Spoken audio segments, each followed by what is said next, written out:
Break کے بعد سب سے پہلے آپ کو بتائیں کہ توشہ خانہ کیس میں چیئرمین تحریک انصاف عمران خان کی ممکنہ گرفتاری کے لیے آپریشن دوسرے دن بھی جاری ہے۔ پولیس اور رینجرز زمان پارک کے باہر موجود کارکنان نے راستہ روکنے لگے ہیں۔ سیکیورٹی اہلکاروں اور پی ٹی آئی کارکنان میں وقفے سے جھڑپیں بھی جاری ہیں۔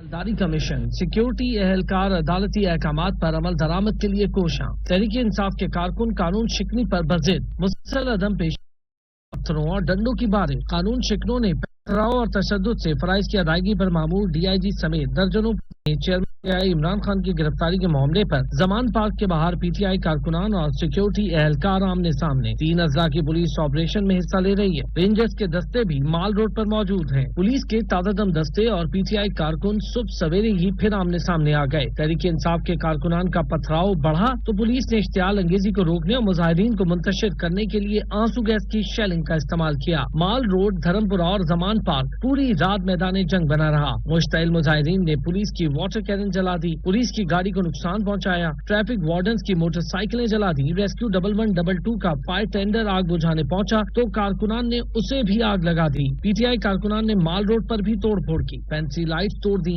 جنگلے اکھاڑ دیے، فٹ پاتھ پر لگی ٹائلز تک توڑ کر پولیس پر پتھراؤ کیا۔ پی ٹی آئی کے ڈنڈا بردار کارکنان کے پتھراؤ سے D I G Islamabad Shehzad Bukhari, S P Amara Shirazi, D P O Sheikhupura سمیت 51 پولیس اہلکار زخمی ہو چکے ہیں۔ 51 پولیس اہلکار سروسز ہاسپٹل اور 3 میو ہاسپٹل میں لائے گئے ہیں۔ پولیس نے کارکنان کی بڑھتی تعداد کے سبب مزید کمک طلب کر لی ہے، جس کے بعد قصور اور پنجاب کانسٹیبلری سے 20 دستے اضافی ریزرو فورس زمان پارک پہنچ گئی ہے۔